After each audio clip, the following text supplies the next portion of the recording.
Alright, here's after I fixed all the exhaust leaks, and I forgot to put a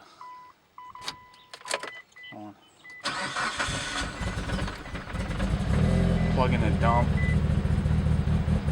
So the dump tube was open at idle.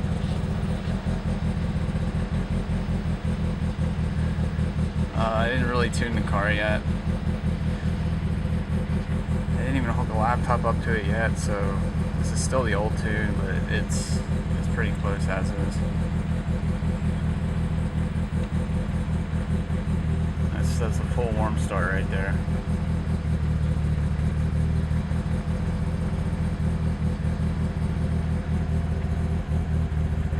Yeah, the tune's not too bad. We're not touching it yet.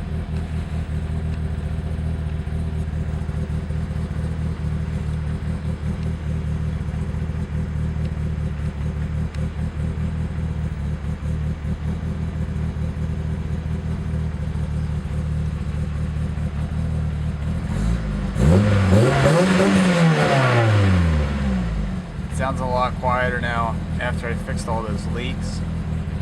The dump was open at idle. All the V-bands were leaking because I guess when they heat cycled, they loosened up a bit. Now there's no more ticks. Sounds really good. It drives really good, and I didn't even, it's still on the FP Black tune, so it's kind of surprising that it still drives good after all the stuff I changed.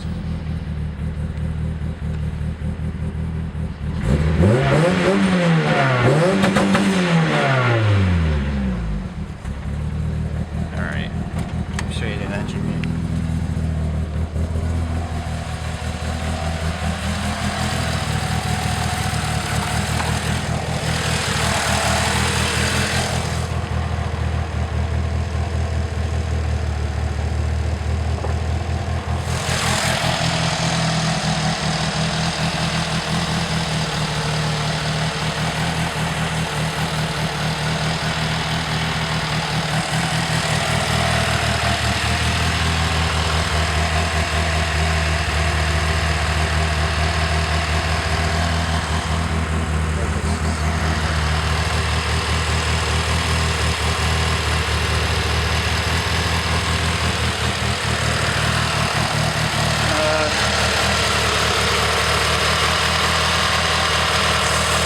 Put a clamp on there.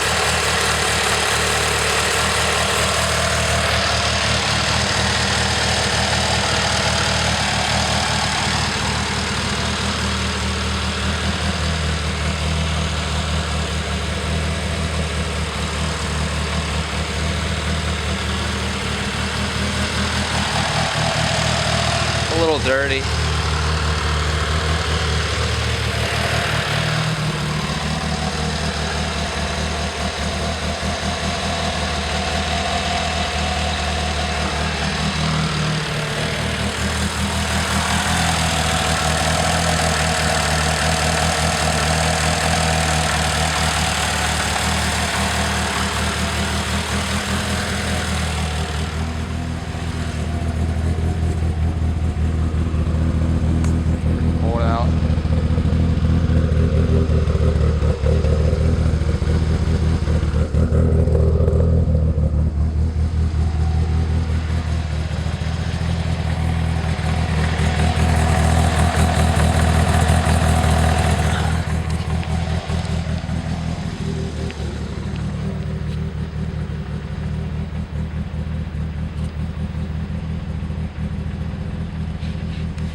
See how warm starts.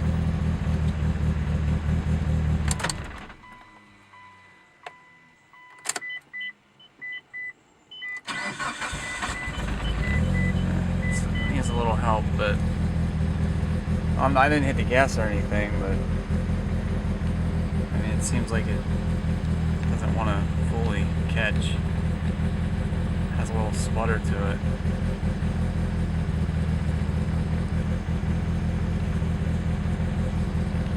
I know a lot of people have warm start issues. sometimes.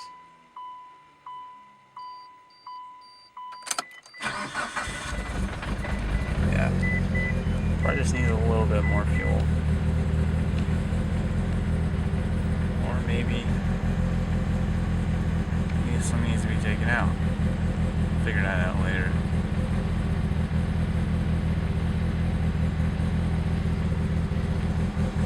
Alright, I'm gonna close the hood.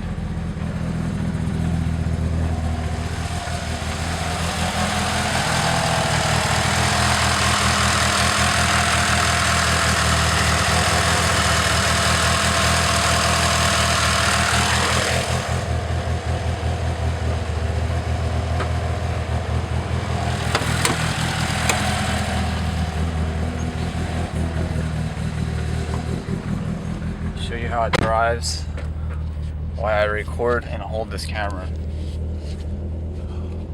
which makes it harder to drive.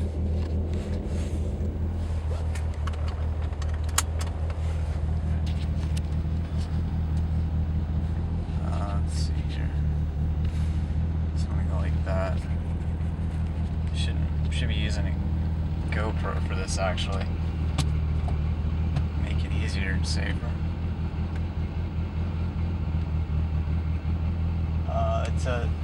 For people that don't know my mod list, it's in the description in the video, wherever it's posted.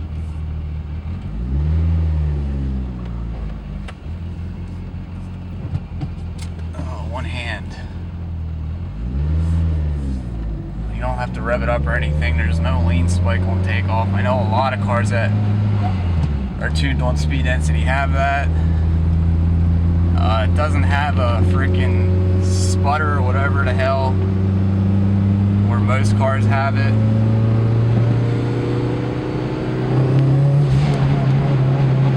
Definitely not flooring the car with one hand. I'll definitely end up dead. That's for sure. So no boost right now. But you can see how responsive it is. Wants to go for sure.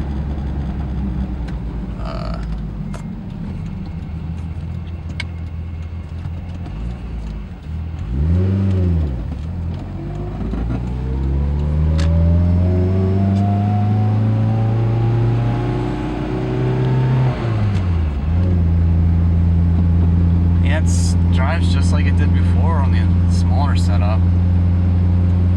It drives pretty good. Pretty pleasant. It's just like stock. Even with the big duration cans and all that, still everything's good. Bar throttle. The only thing I really didn't do yet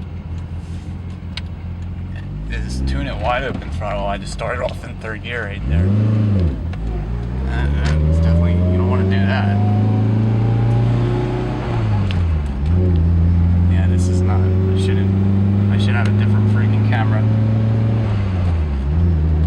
I gotta take my hand off the steering wheel each time I shift.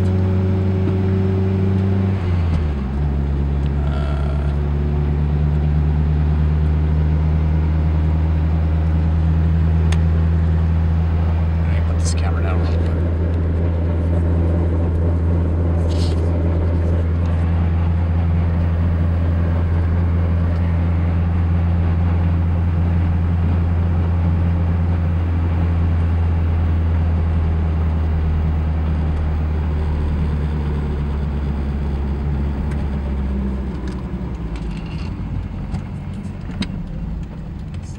Different getting used to the 411 final drive too. You have so long of a gears now that it's just weird. See, I'm cruising in second right there. AFR's about right. Drive shaft is hitting the friggin' bracket right now, or drive shaft bracket's hitting the exhaust. I hear it smacking right now.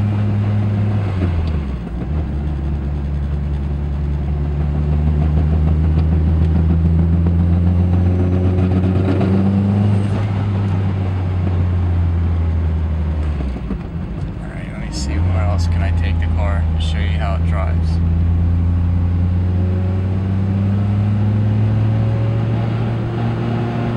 See, that's 2,000 RPM, 3,500 15s.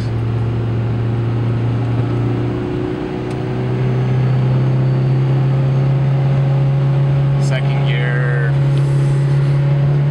park throttle. That's about maybe 20% gas.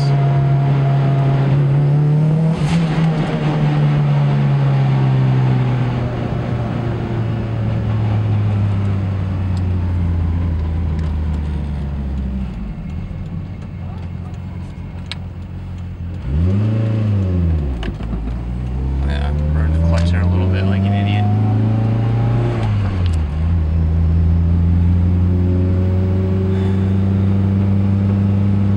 Drives pretty much just like a stock Evo.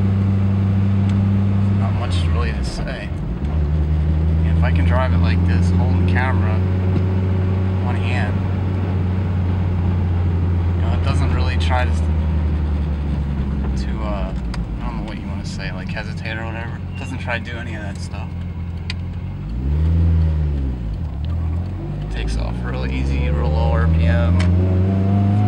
Just like stock. People who tune with me on speed density know this already, how their car drives and stuff. Just like pretty much same characteristics of mass airflow sensor, except in booster you make a little bit more power, and part throttle and low roll miles per hour.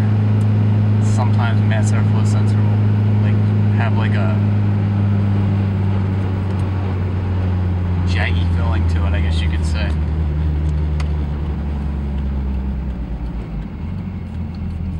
Speed density smooths that out. See if I can focus this thing in more. Green light.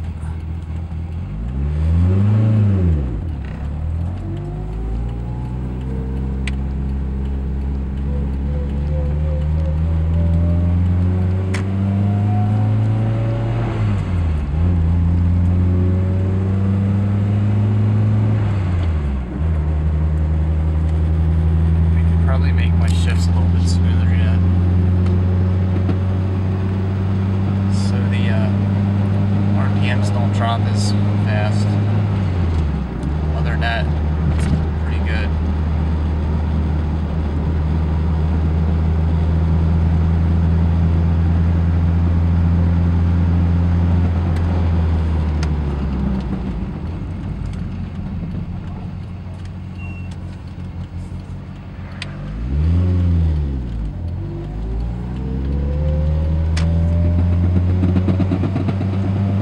This is on 2150cc injectors as well.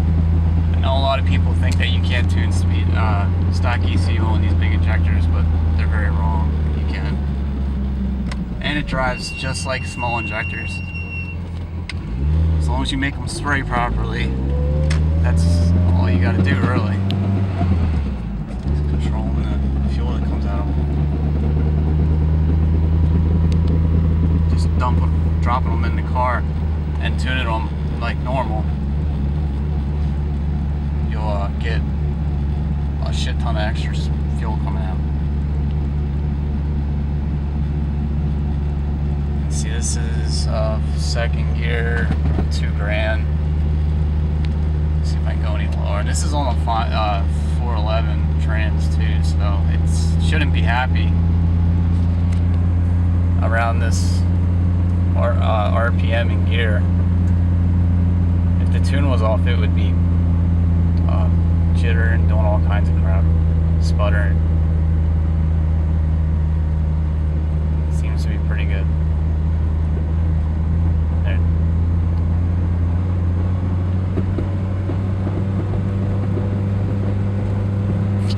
Alright. Hopefully this video doesn't bore you guys. I'm just trying to share my drivability tune stuff with you. Like I I said, if I tried to get in boost right now, I would be dead. Pretty much instantly.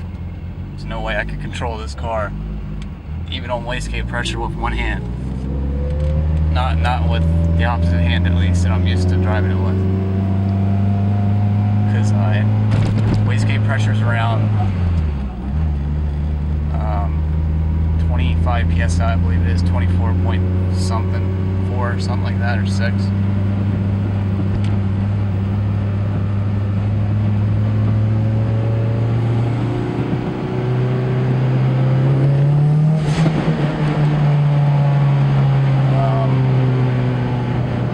And I think at around that, I think it's a little over 700 at the wheels on wastegate pressure. That's what it feels like, at least.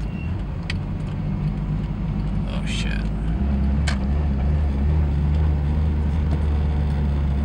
I'd say, yeah. Because on one car similar to this car setup, I tuned at 33 psi, it made 770.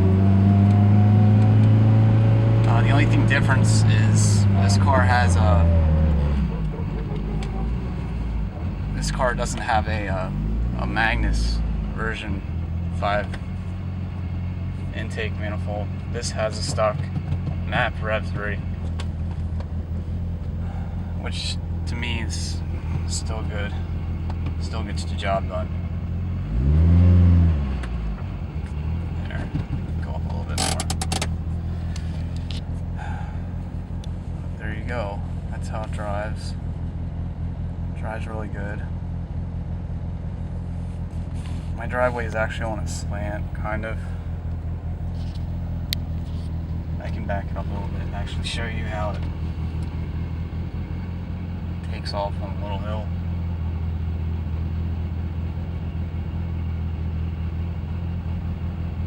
That's with me holding the camera too.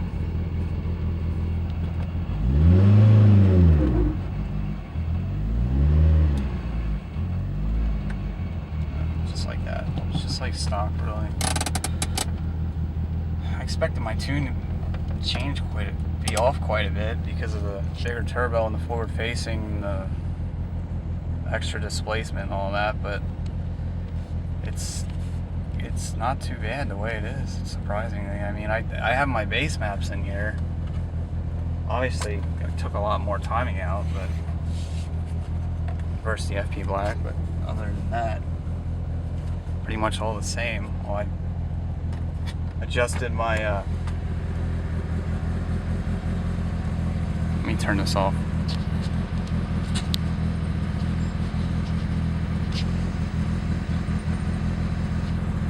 Adjusted my idle air controller settings a tiny bit because I've opened up the full-blown butterfly a little bit, throttle plate. No smoke. That's good. It's always a good sign. No smoke. First pull I did in this car was, well, if you follow the directions right out of the tile wastegate 44mm box, it will result in death pretty much. It doesn't tell you to plug anything, and it doesn't give you any configuration that you need. So the first pull I did in this car was on no control of the boost. I didn't have anything plugged in the wastegate. The wastegate never opened, it stayed shut.